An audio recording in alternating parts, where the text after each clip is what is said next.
Siapa yang bisa menolak insomnia? Menonton satu Levering membangun di alam liar yang menenangkan. Ini adalah penyelamat insomnia. Setelah menonton, dijamin kamu akan tertidur nyenyak. Segera masuk ke dalam selimut yang hangat. Mari kita nikmati proses menenangkan ini pelan-pelan. Sambil menebak sedikit, apakah kamu sekarang tidak sedang duduk di toilet? Atau mungkin kaki kirimu bertumpu di kaki kanan? Jika tebakanku benar, itu adalah kesalahanmu. Di musim dingin tahun lalu, Sang Biao berada di hutan, membangun sebuah rumah kayu kecil yang indah. Namun sebagai seorang raja bertahan hidup yang terampil, Sang Biao mengutamakan pindah tempat setelah beraksi. Jadi hari ini dia kembali mengangkat ranselnya dan berangkat. Setelah berjalan kaki beberapa jam, dia menemukan tempat datar di dalam hutan. Dia segera mengeluarkan sekop dari ranselnya, dan mulai menggali lubang fondasi. Karena perbedaan suhu di hutan ini cukup besar antara pagi dan malam. Jadi, seorang ahli bertahan hidup di alam liar, Sang Biao, bersiap membangun tempat perlindungan bawah tanah. Tidak hanya dapat menyimpan panas di dalam ruangan dengan baik, tetapi juga dapat menyembunyikan tempat perlindungan di setengah bawah tanah, menjadi satu dengan lingkungan sekitarnya. Setelah menghabiskan sekitar 3 jam, permukaan tanah yang awalnya datar, telah digali menjadi sebuah lubang dasar yang berbentuk persegi. Kemudian, Sang Biao mulai mempersiapkan kayu bulat yang dibutuhkan untuk membangun.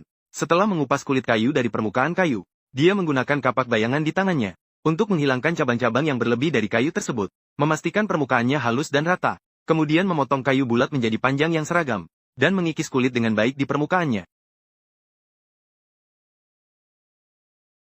Setelah mengumpulkan cukup kayu bulat untuk digunakan, Sang Biao memaku kayu di tanah. Sebagai penopang untuk menahan kayu bulat, cukup dengan meletakkan kayu bulat di tengah-tengah paku kayu, kemudian menggunakan bor tangan untuk membuat lubang, dan memakukan paku kayu dengan kuat untuk menahannya. Maka akan didapatkan 2 tiang kayu yang menjadi satu. Setelah itu, Sang Biao akan menanam tiang yang sudah disiapkan ke dalam lubang pondasi, dan mengisi kembali dengan tanah, mengisi dan memadatkan untuk pembangunan dinding. Di dalam hati Sang Biao sudah memiliki rencana. Dia memotong kedua ujung kayu menjadi bentuk segitiga menggunakan gergaji tangan. Hanya perlu memasukkannya ke dalam celah tengah tiang. Agar lebih kuat, Sang Biao juga membuat sebuah palu kayu. Dengan suara ketukan yang teratur, kayu dinding menjadi terikat erat dengan tiang. Dan setiap kali membangun satu lapisan kayu, permukaannya juga perlu ditutupi dengan lapisan lumut. Ini juga merupakan bahan segel umum dalam membangun tempat perlindungan di alam liar. Bahan segel umum. Dengan cara ini, ketika tinggal di sana selanjutnya, akan menjamin kedapnya dinding. Sang Biao terus-menerus mengulangi gerakan sebelumnya. Sisi dinding dengan cepat dibangun.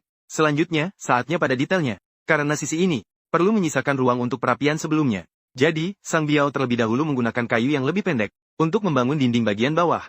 Setelah menyisakan area yang cukup untuk perapian, di atasnya, ia melanjutkan membangun dengan kayu reguler. Mengenai setiap detail kayu, Sang Biao juga sangat teliti. Pertama, ia menggunakan gergaji tangan untuk membuat takik awal. Kemudian, ia memperbaiki dan merapikan dengan kapak. Takik yang dibuat dengan tebasan, tepat bisa dihubungkan dengan pilar dengan sempurna. Seiring berjalannya waktu, 3 dinding tempat perlindungan telah